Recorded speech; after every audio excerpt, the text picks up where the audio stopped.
faith. What is it? Being sure of our hope. Convinced of what we can't see.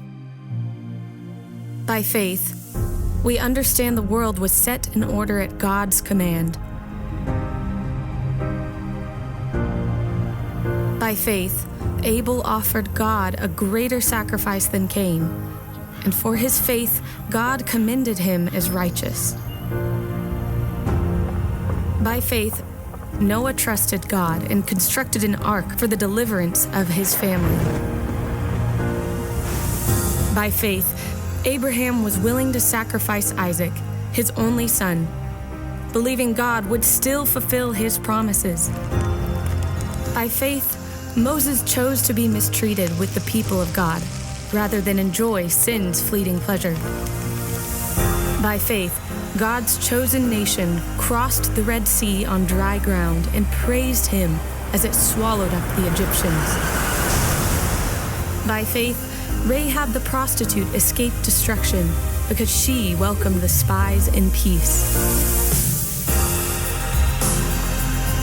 Time will fail me if I tell of Gideon, David, and the prophets. By faith, they administered justice, shut the mouths of lions, quenched raging fire. But others were imprisoned, murdered, and wandered in deserts, mountains, and openings in the earth. We are surrounded by this great cloud of witnesses. So get rid of every weight, of every sin, and run with endurance the race set before us. Keep your eyes fixed on Jesus. He is the champion and guide of our faith. For promised joy, he endured the cross, thought nothing of its shame, and having risen again, has been handed his deserved glory at the right hand of the throne of God. Good morning and welcome to Flint River. We're excited to have you worship with us today. Last week we started a new series on Abraham. It's called Everyday Faith. We're going to explore the spiritual life of Abraham, things that we can incorporate into our lives, things that we can mimic. We're going to watch his walk with God here, his walk of faith.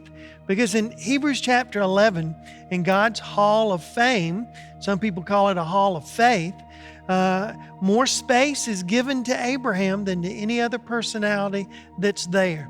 And so it's this spiritual quality of faith that we're going to focus in on as we go through Abraham's life. And last week we formed our definition of faith for this series. Faith is two things. Faith is, first of all, hearing God speak to our heart through His Word and through prayer. Hearing God speak to our heart and then obeying what He tells us to do. And all through the Scriptures, it's that very thing that's said of Abraham over and over and over again. And Abraham believed God, and Abraham obeyed God, and Abraham followed God. And that's what we want to be said about us. When you talk about our faith, most believers, if I ask you, well, how would you describe your faith? Would you say that you have a great faith, a little faith, a weak faith? How would you describe your faith? I think most believers have the perception that their faith is really great. And they base it, I think, on three things. Number one, the fact that they are a believer. They've given their life to Christ. They think that causes their faith to be great. You add into that, well, I come to church on a regular basis, whatever regular means to you and to other people. Regular to some is every week. Regular to others is, when I'm not at the lake and I'm not going to a ball game and don't have other plans, it's the first choice of my disposable time. But, my church attendance is regular and I just try to be a good person. I'm trying to be a good spouse, trying to be a good worker, a good boss, a good student, a good son or a daughter. You add those three together and my faith is great. Well, hopefully, as we walk through the life of Abraham, I want this to be a challenge to you. Whatever age you are, whether you're just one of our elementary children, whether you're a young married or an empty nester or one of our senior citizens, what really does my faith look like? I want to take a realistic look at who we are on the inside, and I want us to explore our faith. Because I think if we're honest, I think most believers will find that claiming to have a great faith may not be incredibly accurate. It may be that our faith is more characterized as very weak. See, the problem becomes in this. You go back to our very definition of faith. Faith begins with hearing God speak to us, either through His Word or through prayer, and then obeying it. Hearing God speak. You see, that very first step becomes an issue, because for most believers don't have a time alone with God every day where they're in the Bible, they're in the Word, and they're on their knees praying. See, we're too busy to hear from God. Hearing from God is really not that important to us. I think I can be a good parent and a good spouse and a good worker without that. It's not a priority in my life. See, Romans 10:17 says this, faith comes by hearing, and hearing by the Word of God. How can I have great faith when I'm not hearing God speak to me on a daily basis? See, that begins to be the issue. Last week we walked with Abraham. God spoke to Abraham in his native land of Ur. He created that personal relationship with Abraham and then called him to follow him to a land that he would lead him to. Didn't tell him where he was going. He said, if you'll just follow me, I'll tell you when we get there.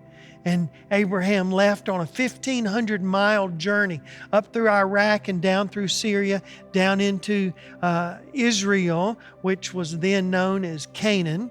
And so he's relocated because of his great faith.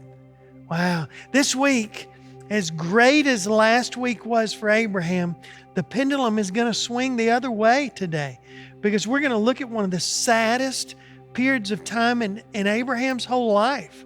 I mean, this is going to be one of the darkest times for him as he begins to rely on other things other than his faith. See, I think today, this is what I love about Abraham. Abraham's so real. And the pictures that Scripture paints of Abraham, it's so easy for us to see our own lives in Abraham's walk. And I think today, as we see Abraham make some poor choices and some bad decisions, I think every one of us can go back to times in our life where we made some poor choices and some bad decisions, and we found ourselves exactly where Abraham wound up today in today's passage. So I want us to study together today the next step in Abraham's walk of faith. Pat and Dwayne are going to lead us in some worship music. I love to hear them sing, and I want you to just join along and sing with them. Then we'll be back and we'll jump into our study on Abraham, everyday faith. When darkness tries to roll over my bones, when sorrow comes to steal the joy I own, when brokenness and pain is all I know, I won't be shaken. No, I won't be shaken. And my fear doesn't stand a chance when I stand in your love. And my fear doesn't stand a chance when I stand in your love. And my fear doesn't stand a chance when I stand in your love.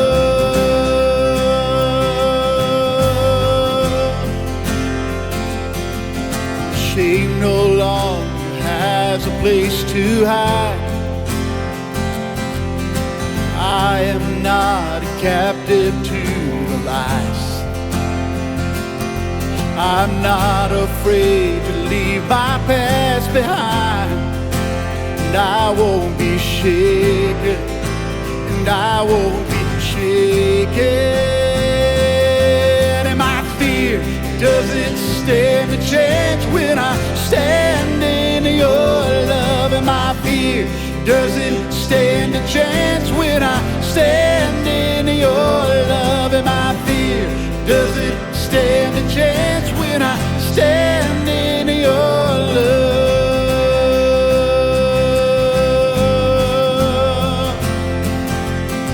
There's power that can break off every chain.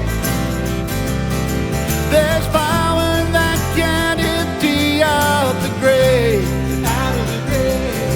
There's a resurrection power that can save.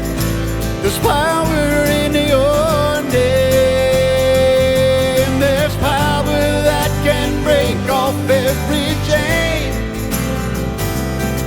There's power that can empty out the grave. There's resurrection power that can save. There's power in your name. There's power in your name. And my fear doesn't stand a chance when I stand in your love. And my fear doesn't stand a chance when I stand in your love. And my fear doesn't stand a chance when I stand in your love.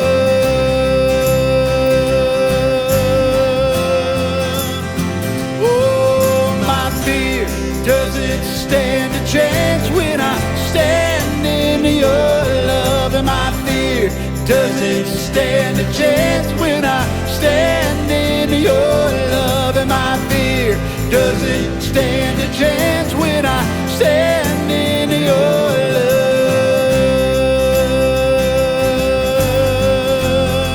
When I'm standing in your love, and I'm standing on the rock. Oh, standing in your love. All right, well, let's begin with a little recap of last week. Let's look at the map here and remember where we came from. This is Ur, and this is where God spoke to Abraham, and He called him to leave his family, and he went on this journey up here to Haran. His father died here. They were there for a little while, and then they began to make the trek 750 miles down through Syria, down through Damascus. They stopped at Shechem, to Bethel, and then he went down and settled in Beersheba. And so in chapter 12 of Genesis, verse 10, this is where we pick up the story of Abraham. He's here in the southern part. Well, it's really about in the midpoint of the length of the nation of Israel. Beersheba begins the very desolate desert part. So right here, let's begin reading in verse 10 of chapter 12. It says, "Now there was a famine in the land, and Abram went down to Egypt to live there for a while because the famine was severe." All right, let's understand several things about this verse. One, for whatever reason, in the Bible times, famines were pretty common. And so everybody had their famine plan. What are we going to do if it strikes this year or next year? And, everybody had some food set back if that was possible. But they all had their contingency plans. Where are we going to go and what are we going to do if this is worse than we thought? And so Abraham had come and God had shown him, this is the land that I'm going to give you. Remember, it's part of that Abrahamic covenant that we introduced last week and we're really going to get into in a week or so. But this is the land I'm giving you. This land, not any place else, this land. But yet I want you to notice that when a famine came, he started looking for some place to go. Now, I think he did maybe what everybody else was doing, because it was common knowledge that, the Nile there in Egypt was a very fertile area and well watered. There was always food in Egypt. That was just the known saying back then. You can always go to Egypt for food. And so maybe it was because everybody around him was going to Egypt. Maybe Abraham could he have forgotten the promise that God made him that, Abraham, you're here, you're home. You don't have to go anywhere else. This is the land. I brought you all this way for this land. I don't know. Did he forget that promise? Or did he just follow the crowd? Did he do what it just seemed right? Have you ever heard people talk about how they made decisions and they said, well, this just seemed like the right thing to do, or this just felt right?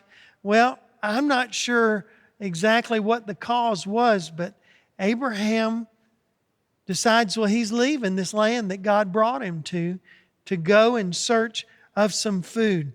But I want you to know, God never told him to leave that land. God never told him to go to Egypt. As right, as natural as it may have seemed, it doesn't matter how many other people were going, God never told Abraham to go. And what we say faith was? Faith was hearing God speak and obeying. But when we begin to make our own decisions apart from hearing from God, then we're already setting ourselves up for failure. And so this is step one of a very dark period of time for Abraham. It's not that Abraham was rebelling against God. I don't believe that at all. It's not like, I don't care what God says, I'm going to Egypt, you just buy a ticket and watch. I don't think it was that at all. I think he reacted rather than responded, and he just adapted to his environment and went with everybody else to Egypt. But for whatever reason, he's leaving this land that God promised him, and he's headed to Egypt. It's a 200-mile journey from Beersheba in here to Tunis, into the land there in that Nile River Delta that is so fertile. Let's keep going. Verse 11. Verse 11 says, as he was about to enter Egypt. All right, that's real key. He's not there, but he's traveled most of the way, and he's right on the edge of going. He's about to enter it. He's not done it yet. There's still time to change his mind. There's still time, if he wanted to turn around and go back. He's about to enter Egypt, but he's been thinking. And listen to what he tells Sarah, his wife, about what he's been thinking. He said to his wife, Sarah, I know what a beautiful woman you are. Oh boy, that just made her feel so good. Every wife loves to know that her husband thinks she's beautiful. But if he'd have stopped right there, maybe things would have at least appeared a little bit better. But he kept on talking, and usually that's what gets us guys in trouble. He says, what a beautiful woman you are. And when the Egyptians see you, they're going to say, this is his wife. And then what they're going to do is they're going to kill me, and they're going to let you live. Now, at this point, who's he thinking about? Well, he's thinking about old number one. He's thinking about Abraham. And he's thinking about, well, I've got to figure something out, or when we get there, they're going to kill me. And he's probably right, because it was a known fact of the Egyptians in that era that they would do exactly what Abraham said. If a beautiful woman was the wife of someone, then they would kill the husband, and she's no longer his wife. And all of a sudden, she's no longer a problem, because she's not married to anybody, and she can be your wife now. And so that's exactly what Abraham was afraid of. And so he's plotting here. What are we going to do about this? Look at verse 13.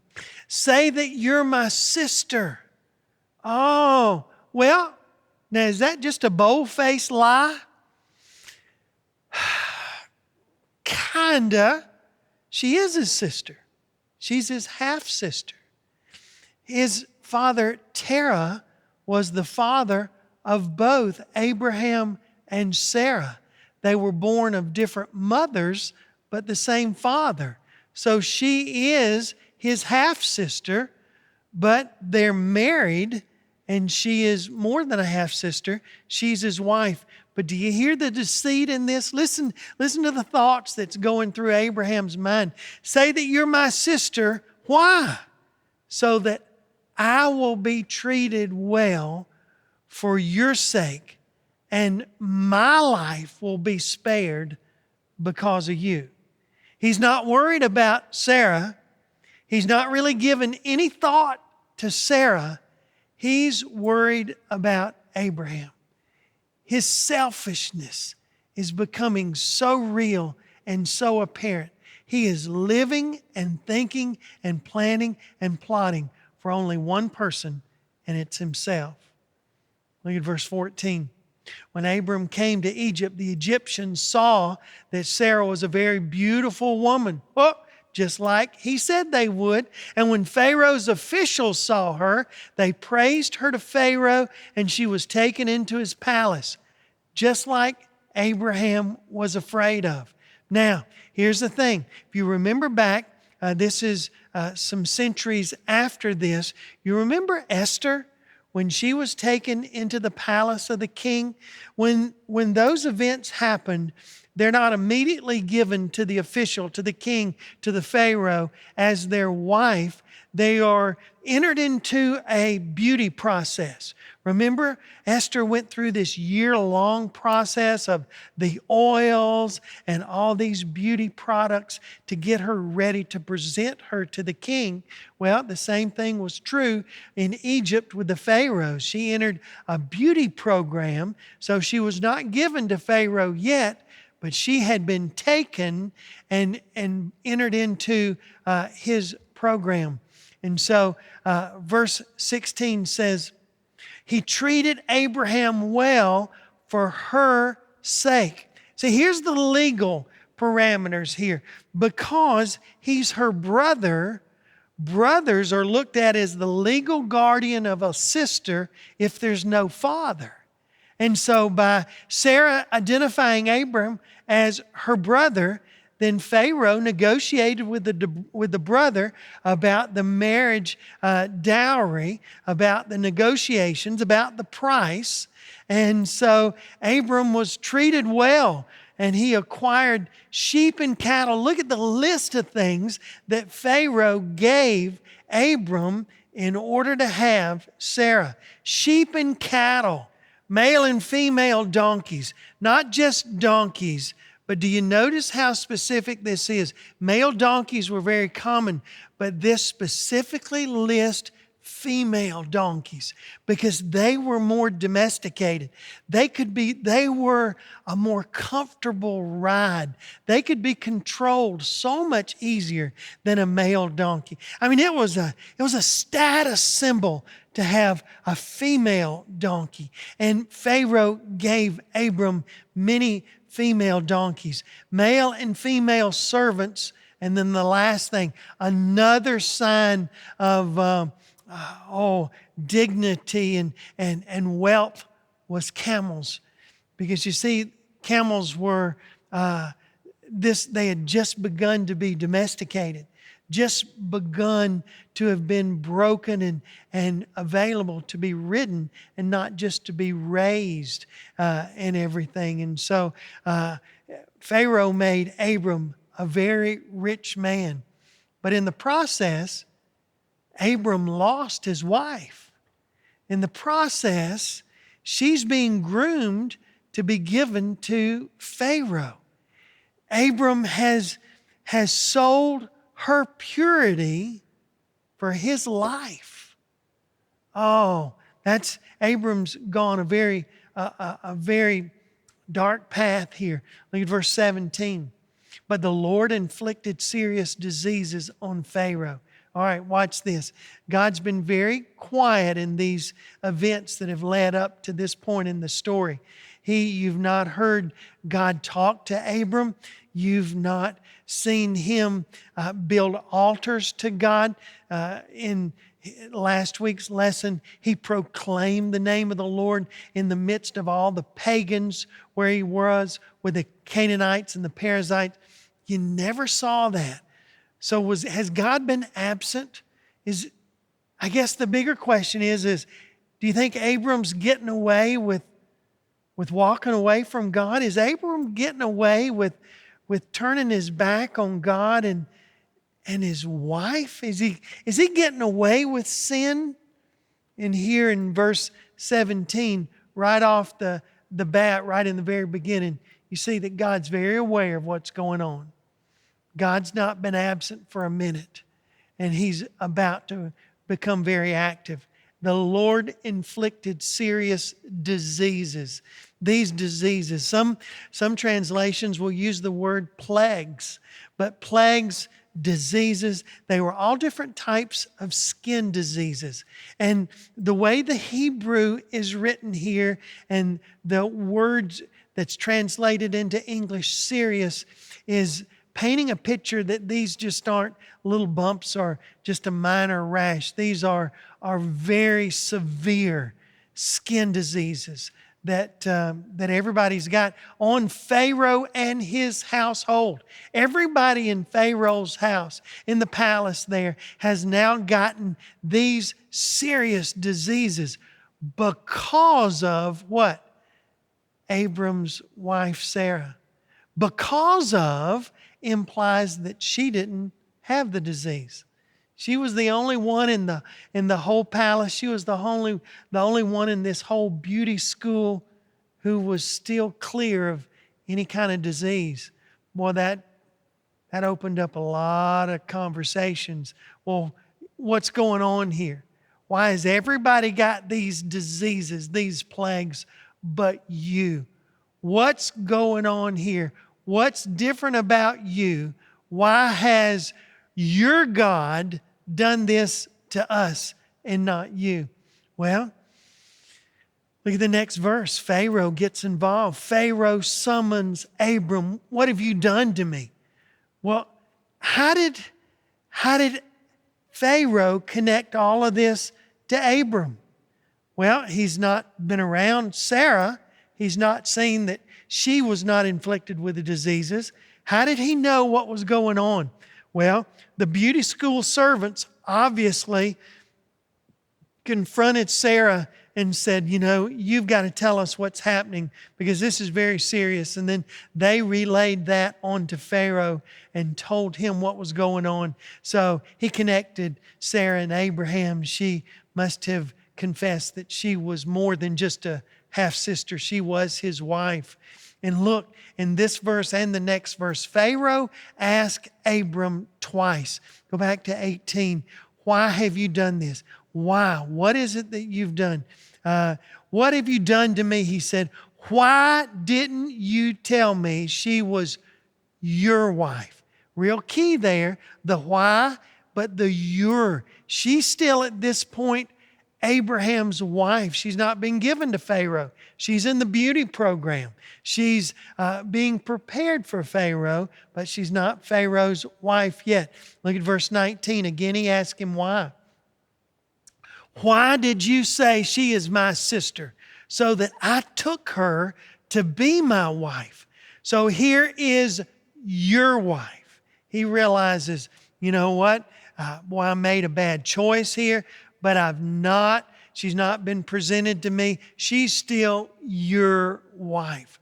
Boy, at this point, Abraham realizes that he's been caught.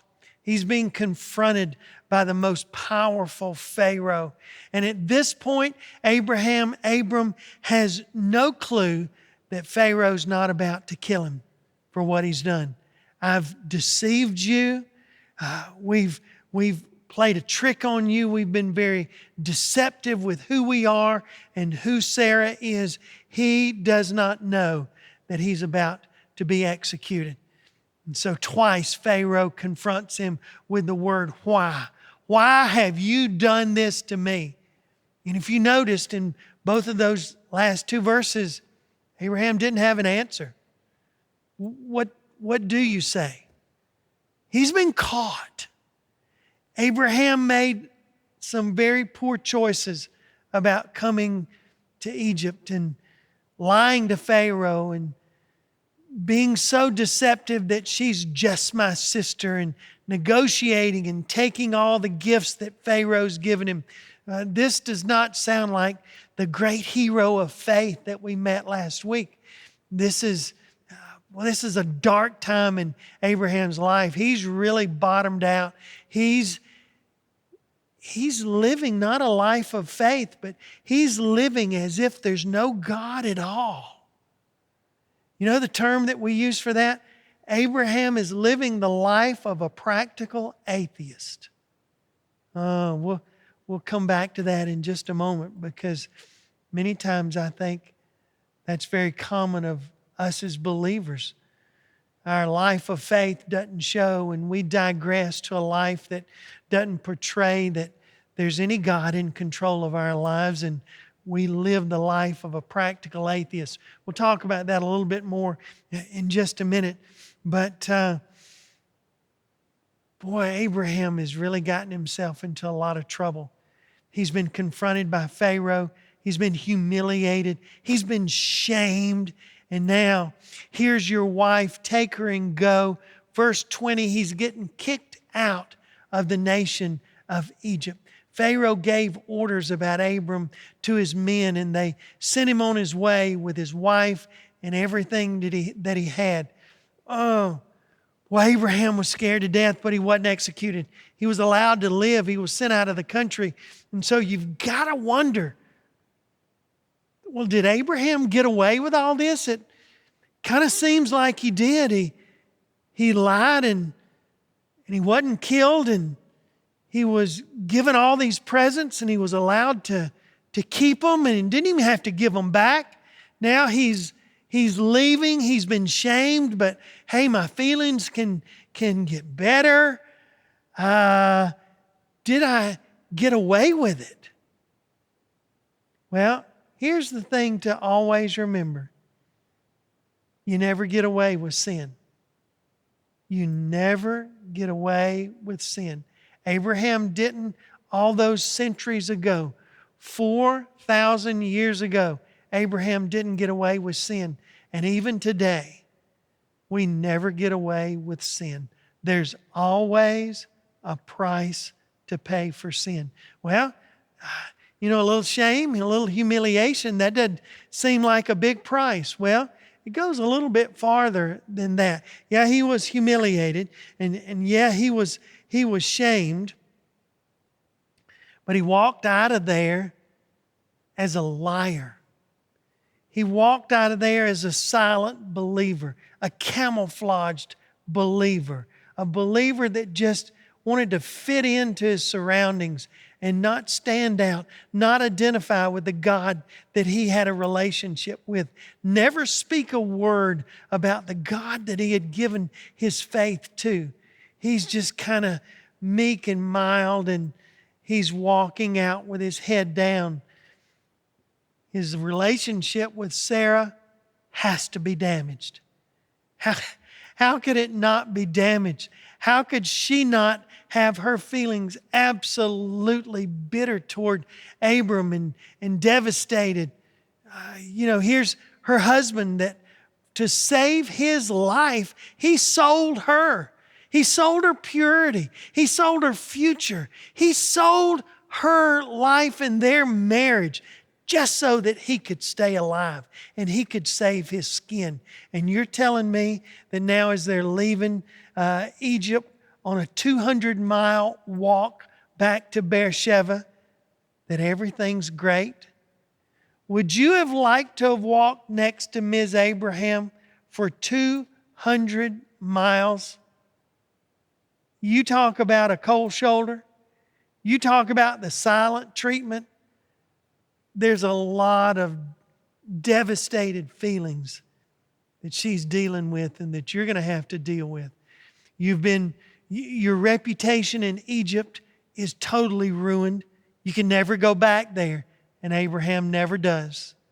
You think about Think about all the servants that Abraham had. You know what? They're laughing at him. They watched their master get caught. And it's funny. Yeah.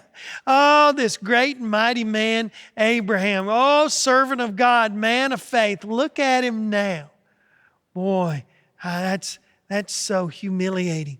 And remember last week, we talked about the people there in Haran that he shared his faith with, and they said, hey, we'll go with you down. We'll follow you as you follow God. What are they thinking about him now? Man, his reputation with them is shot. A lot has happened here down in Egypt. You know, you're going to watch as we walk through Abraham's life. It's a series, it's just like ours. It's a series of ups and downs. It's a series where, man, we do something, we obey God, and God allows our faith to grow. And boy, we take 2 huge steps forward for God, and then we make an incredibly poor choice, bad decision, and we fall 1 step back, and our faith gets weak again, and our lives are a series of growing in strength and exhibiting that weakness, and we grow and we digress, we grow and digress, and we're going to chart Abraham's journey of faith as we walk through his life. God called him in Ur, and he went to the land. He left Ur. What a move of faith that was as he left Ur and he went into Canaan. But this week, what a demonstration of a very weak faith that Abraham, he bottomed out in Egypt. Now I want us to walk through 3 things just real quick. I want to show you 3 things that we can learn, 3 things that, some of these things that we need to avoid so that we don't make the poor choices, the bad decisions that Abraham did. All right? Here's the first thing I want us to focus on. Abraham relied on his feelings rather than his faith. God calls us to have a walk of faith. We're to walk by faith and not by our feelings, not by our sight, not by our senses. Remember a moment ago we talked about how many decisions, you and I even talk about this. We make statements about, boy, this just felt like the right thing to do. This just seemed like the right decision to make. And boy, especially here in Huntsville. Oh, our people in Huntsville, we are trained. Your jobs are totally dependent on you responding to data, right? Your data, your spreadsheets, your measurements. We've got so many people involved in our military, in our defense systems, our contractors, with Marshall Space Flight, with our space contractors. You can't live by your senses, and you can't live by your faith. You are taught. It's demanded of you that you live by your data. And for the rest of us, that data becomes our senses. And that spills over into our way of life and our walk with God. You see, if God doesn't tell us what to do, then we don't do it. When in doubt, leave it out. You wait to hear from God. But how many times do we, like Abraham, make our decisions and make our choices, whether it's for a new job, whether it's for where your child is going to go to college, whether it's for where you're going to go on vacation, are we going to buy this house or this car, or all the decisions that we make day in and day out. Who makes those decisions and what are they based on? Are they based on your faith? Have you heard God speak to you and you're obeying God? That's what faith is. Or are we living off of our feelings, off of our senses, off of our sight?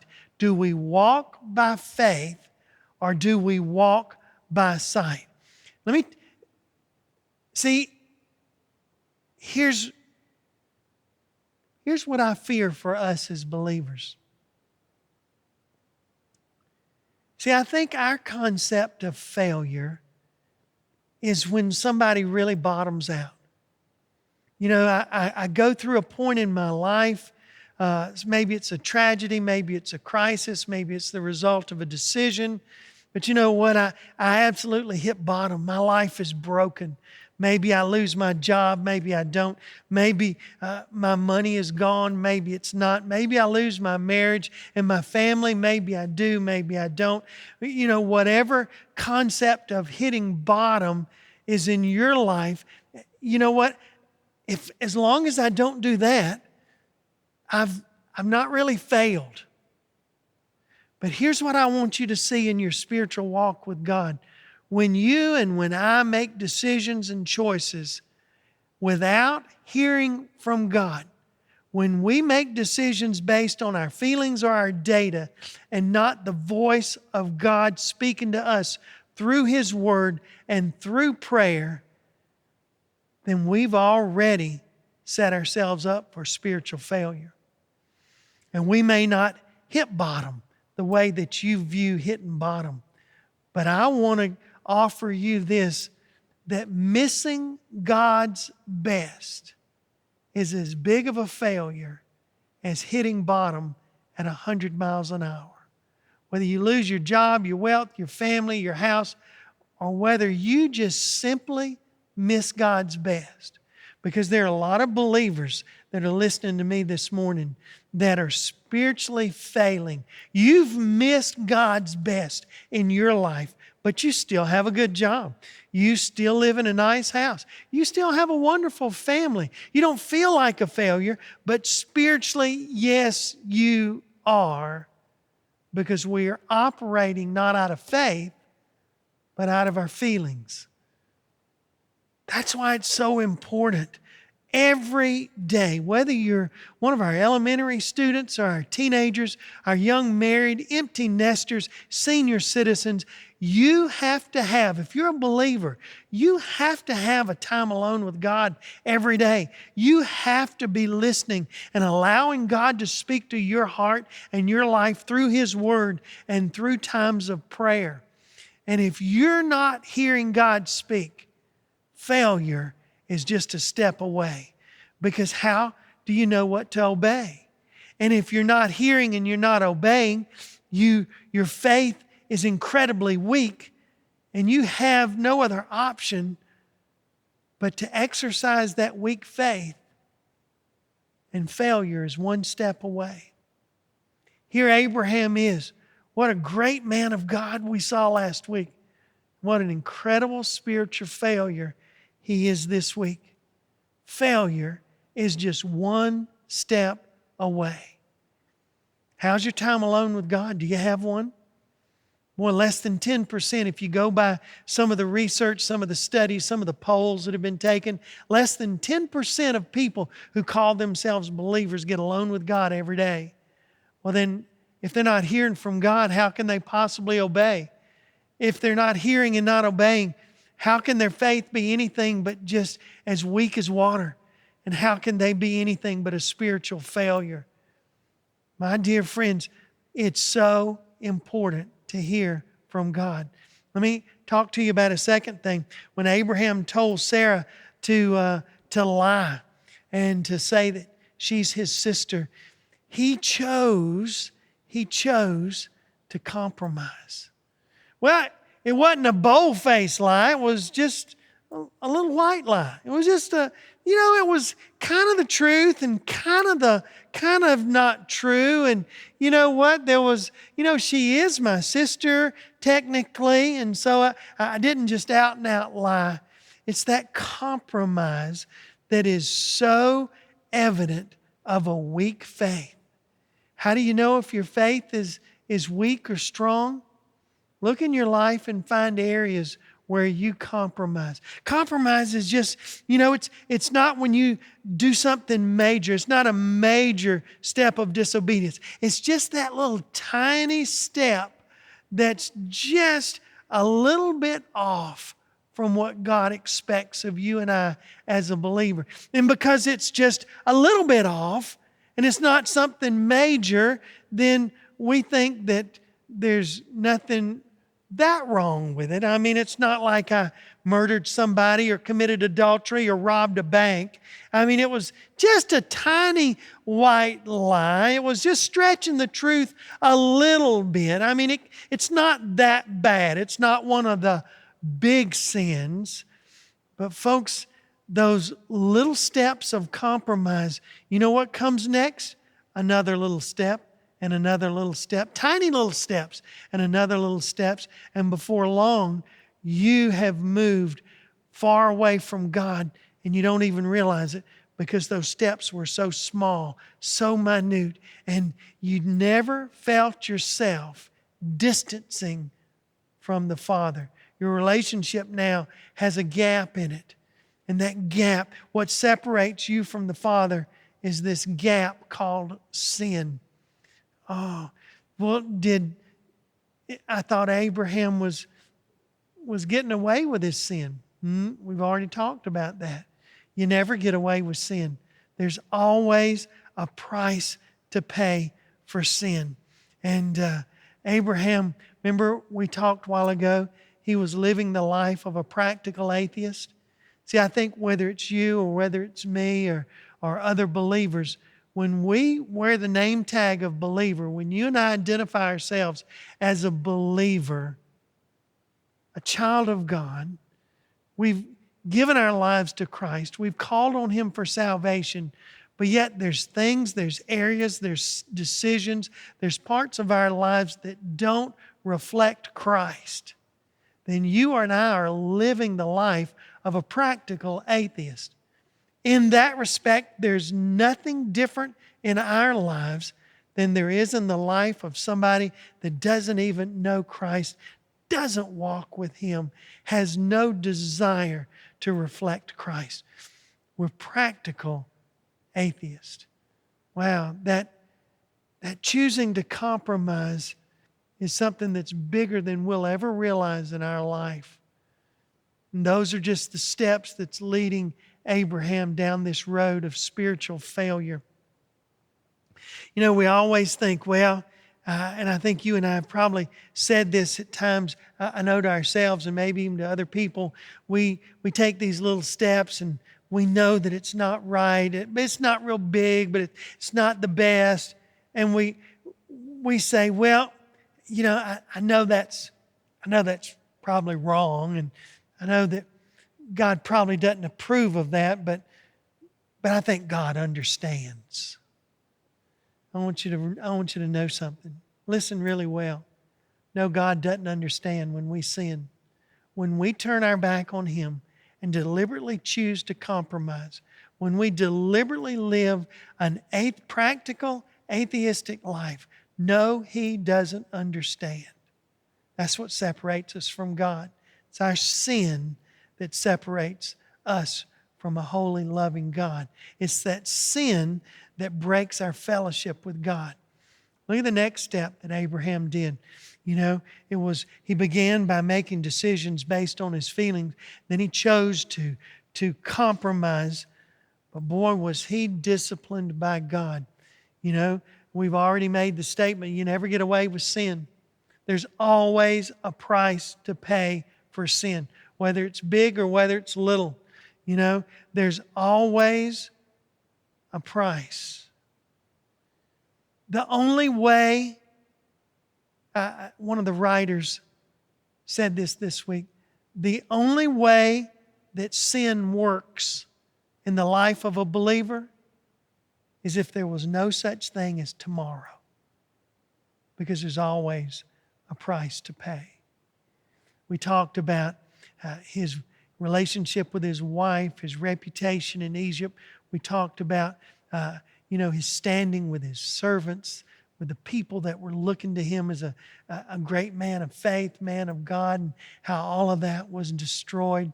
There was a lot. Abraham may have gotten a lot in material things, but he lost so much in his standing with other people and in his walk with God.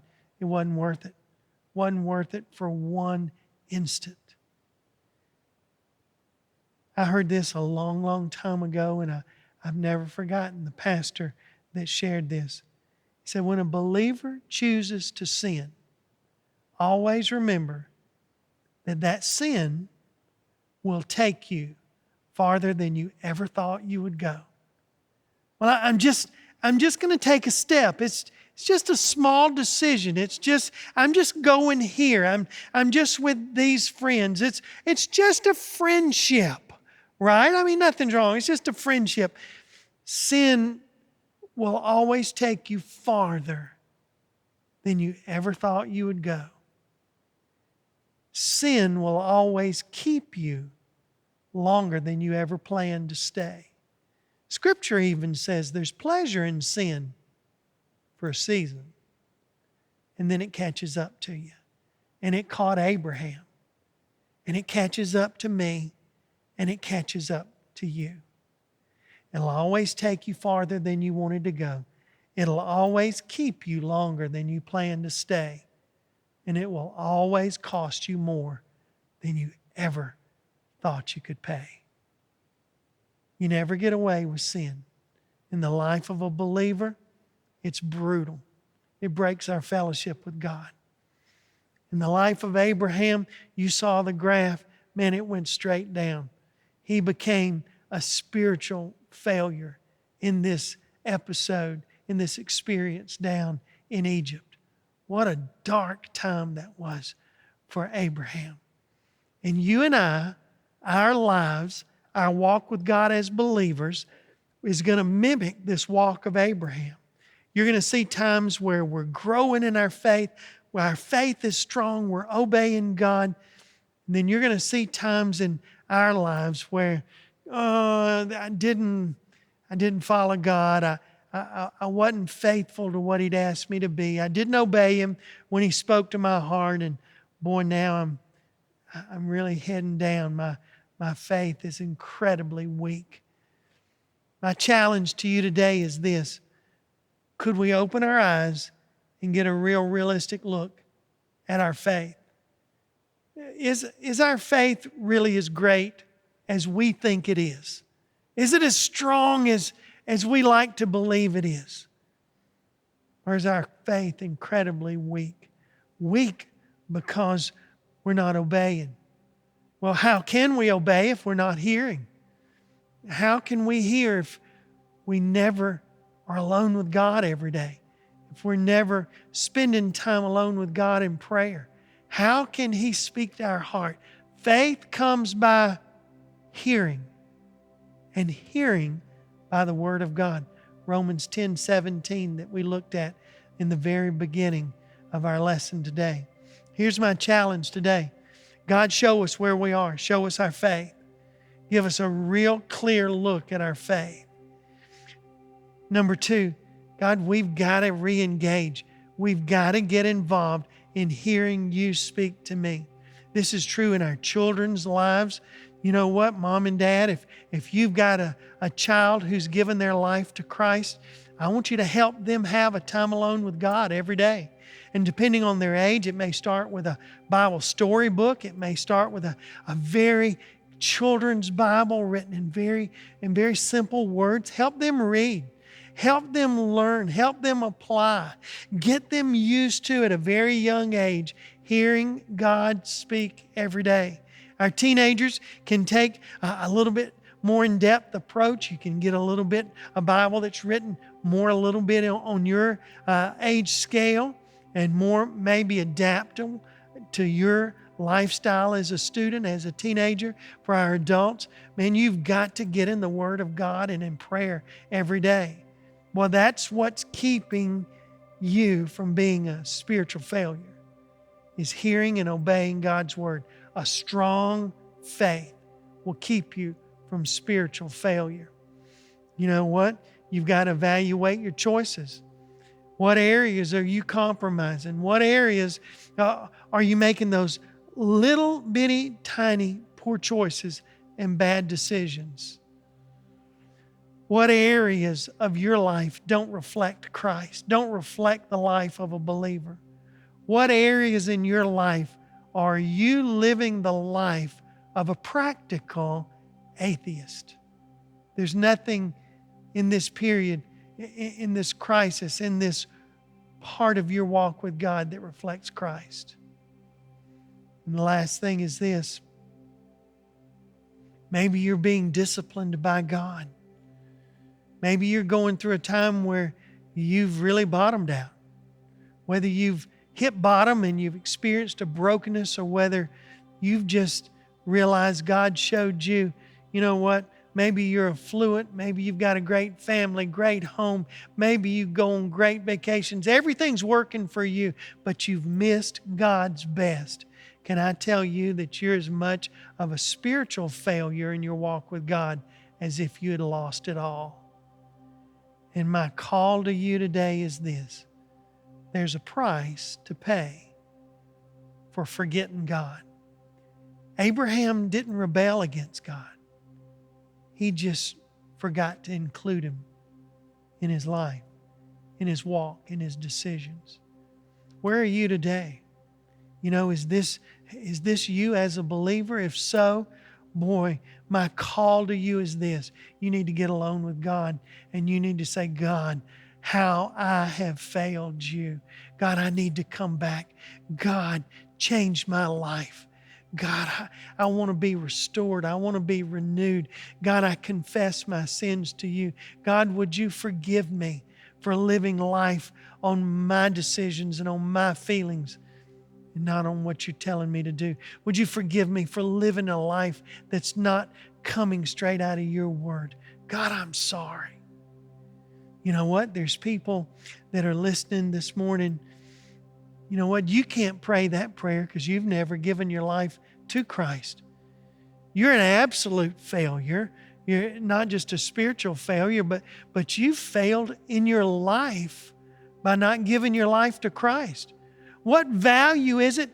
Even Jesus asked this question. What good is it if you had the whole world? All of the riches, the biggest and the best, the newest and the nicest.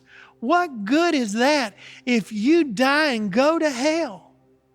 And there's people out here that have never given your life to Christ. And this morning, I want you to know, right where you are, you need to surrender your life to Christ. Oh God, I'm a sinner.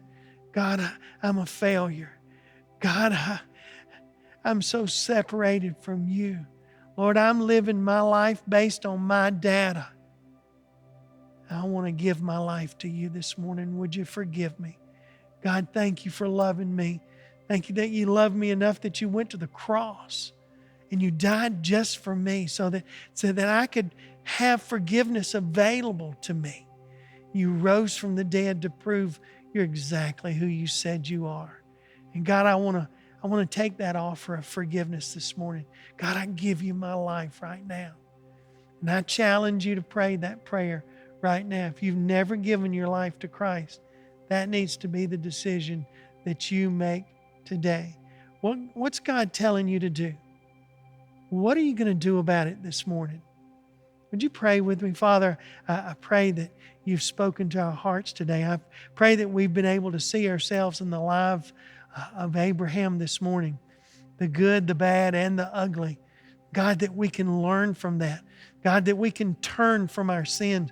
God, that we can, if we're in the middle of a dark time like Abraham was, God, that we can confess that to you and ask for forgiveness and ask for renewal. And God, that you would restore us like you promised you would. God, for the people that have never given their lives to you, whether they're children or students or adults, God, whether they're young, they're 8, they're 10, whether they're older, they're 30, they're 50, or they're 90. God, that they've never surrendered their life to you, would you impress upon them that that's what they need to do today? And would they call out to you for forgiveness and salvation? God, this is our prayer today. In Jesus' name, amen. Wow, Abraham's so real. We're learning so much from him. This was a dark time for him, but the tide's going to turn.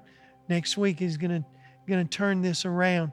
Can't wait, because next week is a great next step after a lousy experience today. I hope you'll be with us next Sunday morning as we see Abraham get restored before God.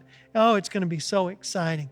Thank you for worshiping with us. I hope you have a great week. Get alone with God this week. Teach your children how to get alone with God and obey what He asks you to do. That's what builds a great, everyday faith. Thank you for worshiping with us.